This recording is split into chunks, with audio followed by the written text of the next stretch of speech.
On 17 March 2020, we at auction house Künker will sell the Samel collection of Jewish coins and medals in our auction 334. It is one of the most important collections that have been built on this topic in the last decades. In this film, we'll show you a little part of the collection. It covers the Jewish monetary history from the Persian period to the two Jewish wars. Let's start with this hemiobole, minted at some point between 539 and 333 before the Common Era in Jerusalem. I have to admit, it's hard to see anything at all on this piece. One needs to know that the coin features the bearded head of a king with a jagged crown in order to identify it. It is the Persian king with whom the Jews traditionally had a good relationship. After all, it is said that Cyrus II was the one who put an end to the Babylonian exile. These early Jewish pieces are called Yehud coins because they bear the inscription Yehud or Yehuda. This was the name given to the region of Judea. The inscription remained even when the area changed hands. This coin reminds us of the time when Judea was under Egyptian rule. It was probably minted in Jerusalem in 261-260 under Ptolemaic control. It depicts the same motifs that we find on Egyptian coins: King Ptolemy I on the obverse and an eagle on the reverse. This hemiobole weighing 1.75 gram is probably one of the rarest Jewish coins at all. The Hasmoneans were the first Jewish dynasty whose rulers minted coins on their own behalf. They came to power as a result of the Maccabean revolt. Hanukkah still reminds us of the fact that Judah Maccabee reconsecrated the Temple of Jerusalem in 164.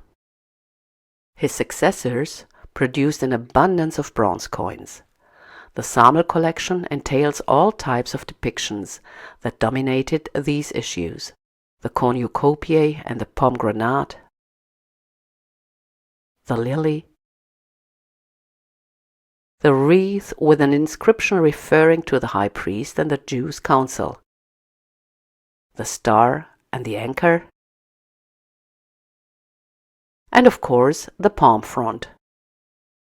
This double pruta, minted either in Jerusalem or Samaria, doesn't fit into the scheme at all. On one side it depicts two overlaid cornucopia adorned with ribbons. On the other side a Macedonian helmet. Johannes Nollet, the author of Künker's Catalogue 334, assigns it to the reign of John Hyrcanus I. He assumes that it was minted for a specific event that we do not know of. There were enough opportunities to do so. After all, John Hyrcanus enlarged his empire decisively in the years of his reign between 134 and 104. Of even greater importance is this extremely rare pruta of Antigonus Mattathias, the last ruler of the Hasmonean dynasty. On the obverse, it shows a showbread table. On the reverse, the menorah, the seven-lamp lampstand. It's the only ancient Jewish coin depicting the seven-lamp menorah. By then, the Romans had already been the decisive power in Judea for quite some time. Their ally, the Idumean nobleman Herod, served as governor of Jerusalem. With the help of the Parthians, Antigonus Mattathias drove him off. Of course, Rome couldn't accept that. However, due to the civil war following the assassination of Caesar, Rome had to deal with different issues. Therefore, the Senate solved the problem by making Herod king of Judea, leaving it to him to reconquer his kingdom. Traditionally, this coin is associated with Herod's siege of Jerusalem. It is said that Antigonus Mattathias conjured the people of the city with this coin to prevent the most sacred objects from falling into the hands of an outsider like Herod the Idumean. Herod won in spite of all ideological armament. Even though he has a bad reputation today, he tried to find a balance. On the one hand, he founded cities in the Greek style. On the other hand, he rebuilt the Temple of Jerusalem. This coin might be collected to the temple. On the obverse it shows an eagle like the one Herod had mounted over the entrance of the temple. This was a violation of Jewish tradition and caused turmoil.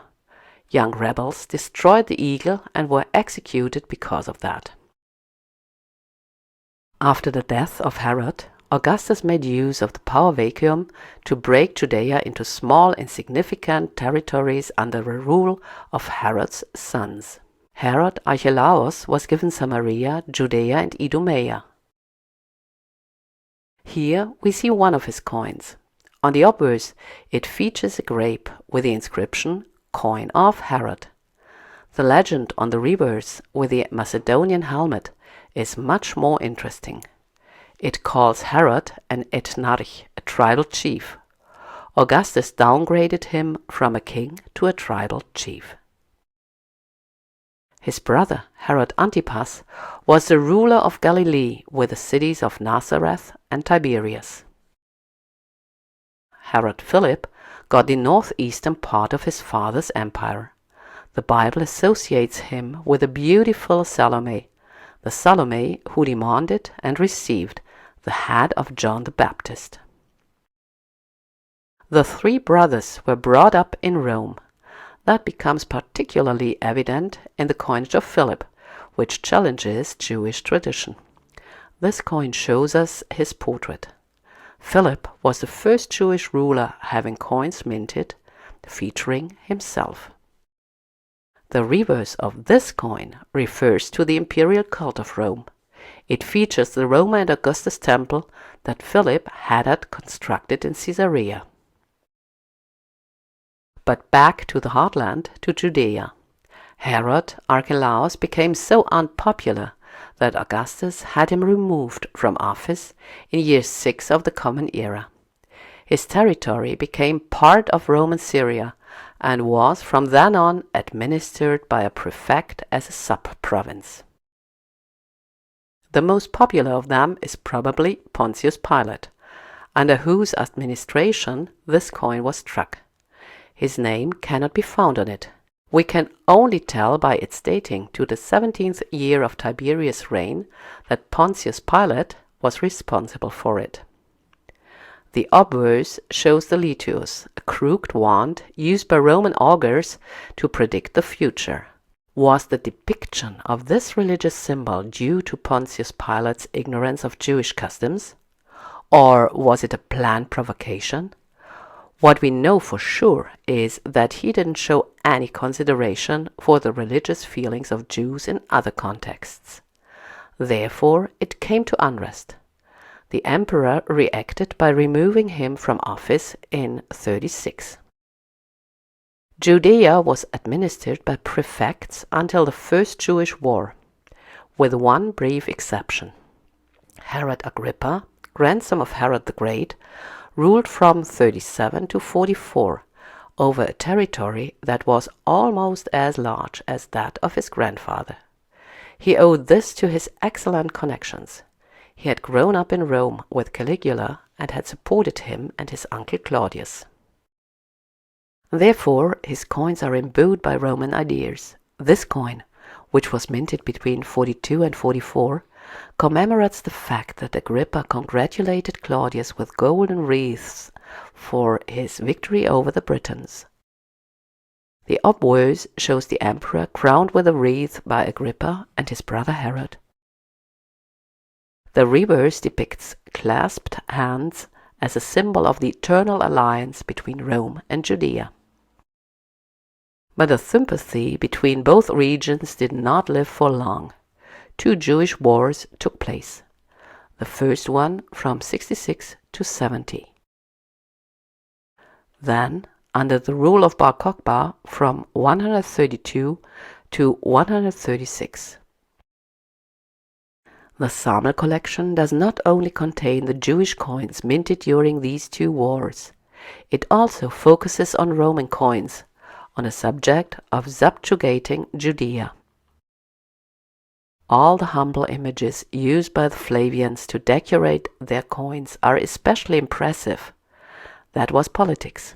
After all, Vespasian invoked this victory to justify his claim to the office of emperor. But that would be enough material for an entire film by itself. We at Auction House Künker would be glad if we aroused your interest.